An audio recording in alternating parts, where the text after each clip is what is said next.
देश में उपराष्ट्रपति के चुनाव हो रहे हैं। अब तो मैं भी उपराष्ट्रपति बनूंगा, मैं भी राज्यसभा का सभापति बनूंगा।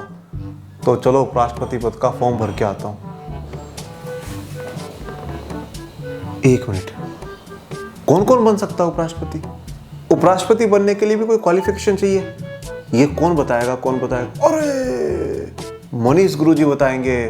तो चलिए आप भी देखिए और मैं भी देखता हूं मनीष गुरुजी का वीडियो और जानते हैं कि कौन कौन बन सकता है उपराष्ट्रपति। तो प्यारे विद्यार्थियों, उपराष्ट्रपति पद के चुनाव लड़ने के लिए 4 क्वालिफिकेशंस हमारे देश का संविधान बताता है। सबसे पहली क्वालिफिकेशन है कि व्यक्ति भारत का नागरिक होना चाहिए। जो भारत का सिटीजन होगा वही उपराष्ट्रपति बन सकता है। दूसरा, कम से कम 35 वर्ष की उम्र उस व्यक्ति की होनी चाहिए।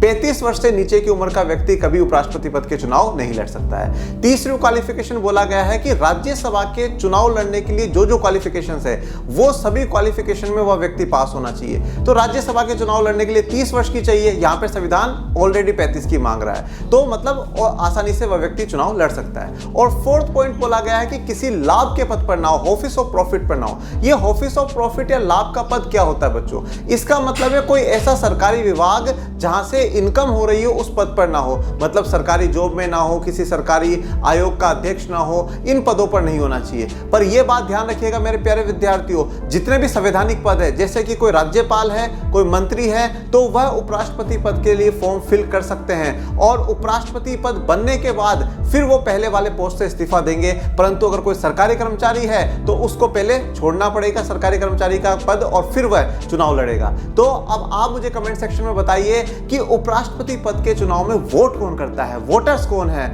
और ऐसी जानकारी जानने के लिए हमारे चैनल को सब्सक्राइब करिए और ज्यादा भारी संख्या में शेयर कीजिए। धन्यवाद।